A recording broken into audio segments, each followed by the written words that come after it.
They have balloons and they're about to release them into the air, all with signatures on them saying that they have not forgotten him and that they still hope.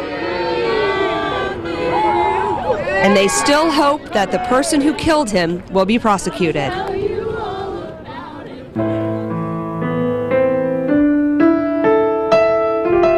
In Stacey Davis's living room, brothers and best friends are over on on this side. Is Cody's corner. Love you, miss you. A board full of pictures and messages. He was loved by a lot of people. Codi McCann was 22. He was 6'5" and he could just envelop me with his arms. He was amazing. He just started a new job at UPS. He made friends easily and would give the shirt off of his back to anyone who needed it. And he loved his rescue dog, Rocco. Had so many amazing things in store for his future, but that was taken away with one senseless act of violence. December 6, 2016, Codi became Allen County's 47th homicide victim of the year. I still have nightmares about that to this day. Codi was in a parking lot behind East State Bar and Grill. It was an attempted armed robbery. Codi was in a car, the car window was shot out. Codi died at the scene. Now a year later, no one's been arrested, but police aren't giving up. The detectives in this case continue to work on this case, doing everything possible to bring this case to conclusion.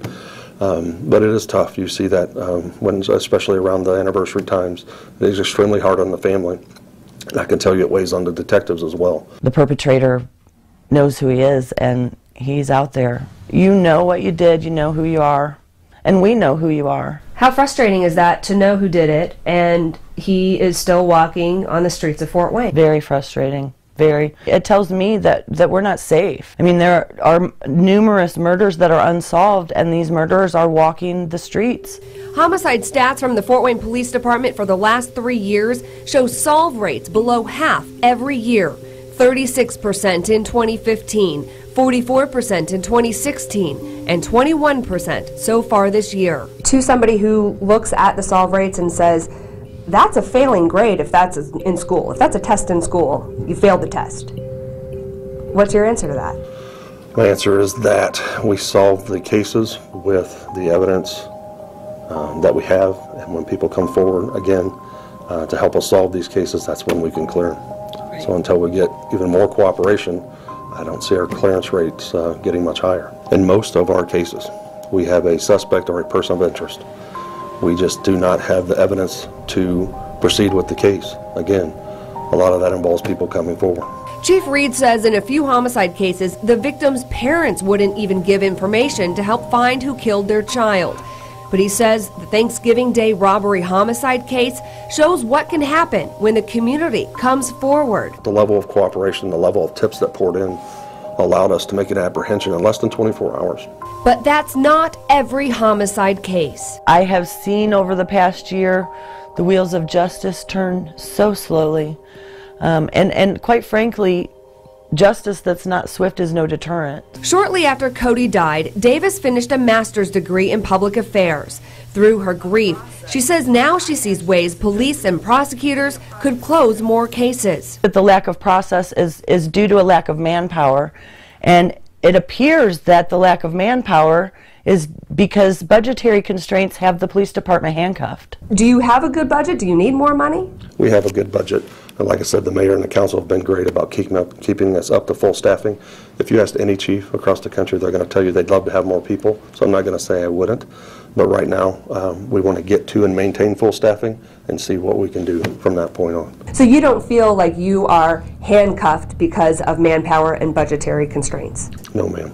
Davis says she was told the department didn't have the budget to do surveillance to serve an outstanding warrant on the man she thinks killed Codi, and argues more people might come forward with information in other cases if they were offered protection. There's no money in the budget to compel the witnesses to risk their potential safety to provide the police with these details.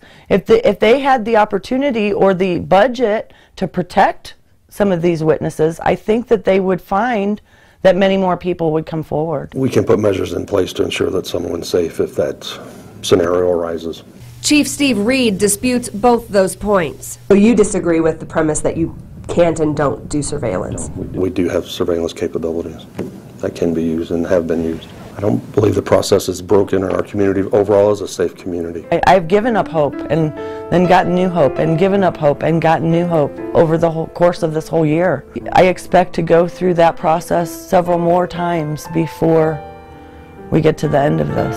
Until that day, Davis will send messages to her son. I love you and I miss you. And try to keep holding onto hope. But we're not giving up. We will get justice for Codi.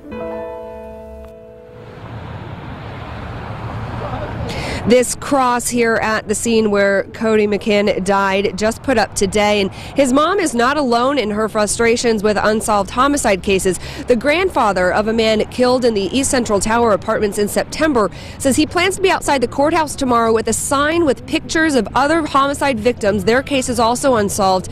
He hopes that will grab the attention of police and the mayor. In Fort Wayne, Alyssa Ivinson, News Channel 15.